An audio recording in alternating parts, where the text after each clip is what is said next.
আমি সবার কাছে হাত জোর করে ক্ষমা চাই। আমাকে আপনারা খোঁচান, কিন্তু আমার সন্তান বা পরিবারকে আল্লাহর রাস্তে খোঁচান না ভাই। আমার ওয়াইফ আমাকে সবাই বলে, ও আপনি সাইদুর ট্যাটুর বউ না? আমার মেয়ে টিফিন খেয়ে গেছে, আমার মেয়ের সাথে কথা বলে যে, এই তুমি সাইদুর ট্যাটুর না মেয়ে না? আমার ছেলে মাদ্রাসায় গেলে তাকে খোঁচায়, সেটা ছোট্ট মানুষ, তারে কয় তোমার নামাজ হবে, তুমি কেন মসজিদে আসো? জিনিসটা তো একটা অপমানজনক ব্যাপার। আমার মসজিদ মাদ্রাসা আমার সন্তান গেলে কয় তোমার বাপের দেখলাম হিজরা নিয়ে নাচতেছে। যদি প্রমাণ করতে পারেন আমি হারাম ট্যাটুর সাথে জড়িত, আমি 30 লক্ষ টাকা মসজিদ মাদ্রাসায় ঢুকতে পারতাম না। মানুষজন মনে করেন যে টানাটানি হেসরা অবস্থা, বাজে অবস্থা। আমার ওয়াইফ আমার বাচ্চাদের নিয়ে স্কুলে যায়, তো সেখানে আমার ওয়াইফ আমাকে সবাই বলে, ও আপনি সাইদুর ট্যাটুর বউ না? জিনিসটা কি, আমি সাইদুর ট্যাটু এই হারাম জিনিসটা আমার সাথে রাখতে চাই না। এরপরও আমাদের দেশের মানুষ কি করে, সাইদুর ট্যাটু বলে। কেন ভাই, আমার নাম তো অনেক সুন্দর, সাইদুর রহমান ভুইয়া। সাইদুর ভাই বলেন, সাইদুর বলেন, সাইদুর ট্যাটু। এবং দেখা গেল যে আমার মেয়ে বা আমার ছেলে স্কুলে পড়ে, তারা স্কুলে যায়, আমি তাদেরকে আগায় দিই, আমার ওয়াইফ আগায় দেয়। তো মোটামুটি সবাই বলে যে হ্যাঁ আপনার বাবার অনেক পরিবর্তন হয়েছে। তাদের আলোচনার টপিক বিন্দুই থাকে আমার মেয়ে টিফিন খেয়ে গেছে, আমার মেয়ের সাথে কথা বলে যে, এই তুমি সাইদুর ট্যাটুর না মেয়ে না? কী অবস্থা, তোমার বাবা এখনও কি হিজলা নিয়ে নাচে? জিনিসটা মজার ব্যাপার কি জানেন, আমার ছেলে মেয়েটা এইগুলো তো নিতে পারে না। আপনারা কেন আমার স্কুল, আমি হিজলা দিয়া নাচি বা আমার হিজলা কাস্টমার আসে, হিজলা কি মানুষ না ভাই? হিজলা তো মানুষ।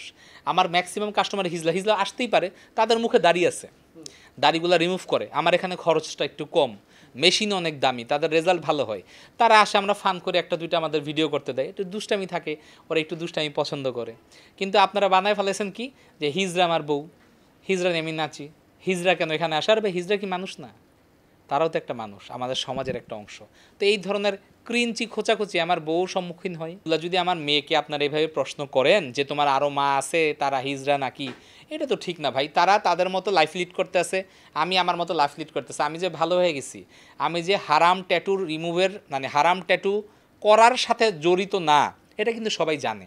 এবং আমি কিন্তু ওপেন চ্যালেঞ্জও দিয়েছি, কেউ যদি প্রমাণ করতে পারেন আমি হারাম ট্যাটুর সাথে জড়িত, আমি 30 লক্ষ টাকা পর্যন্ত উপহার দেব, জরিমানা না।